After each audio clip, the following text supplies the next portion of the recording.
I'd say the major influence in education was my mother. She never got to go to college because the great inflation in Germany caused more or less the collapse of German society, and her mother decided to send her to the United States. And her interest in chemistry helped motivate me to go into science. I was off to Purdue University. In my senior year, my advisor recommended that I apply to 4 schools. I did: Caltech, Harvard, Duke, and Utah. Art came to Utah because Henry Eyring was there. Henry was a master of building the student as well as the student's knowledge in chemistry and physics. And he was an example of what a good scientist and person should be. At Utah, among other things, I met my wife. Art took his PhD in 3 years with Henry, and then Cornell sent a representative looking for an assistant professor. And my understanding is that Eyring told them that Art was the best student he ever had. And the rest is history. I never applied for a job. So, of course, then we were on our way to Cornell. Well, I got into high pressure. First it was studying pressures of 10 kilobars or so with liquids, then using higher pressure vessels, studying things in the solid state using carbide vessels, and then finally going to diamonds. Art Ruoff put Cornell University on the map in high pressure research. He is one of the world leaders in this field. We were the first people to get multi-megabars. Other people had reached 1 megabar.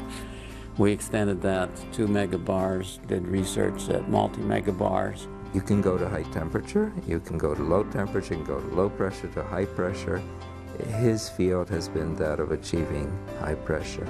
He was an assistant professor for 3 years or so, and then became an associate professor, and ultimately professor and chairman of the department for 10 years, and has published probably nearly 400 scientific papers.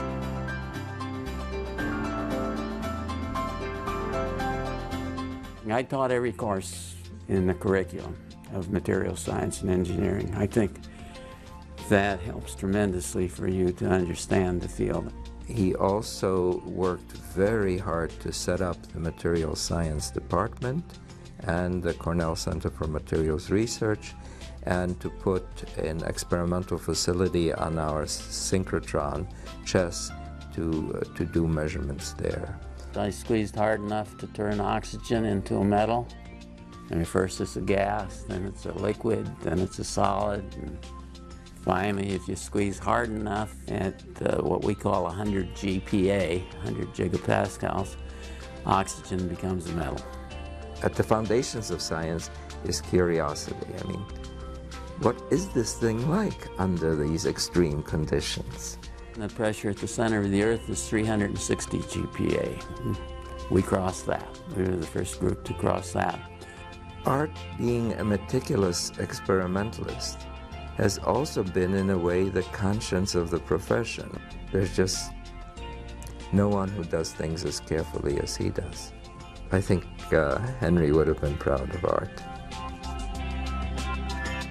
I've been invited all over the world to give lectures. We've been to India twice, China twice, Russia twice, oh goodness, Germany, Scotland, England, the Czech Republic, Poland.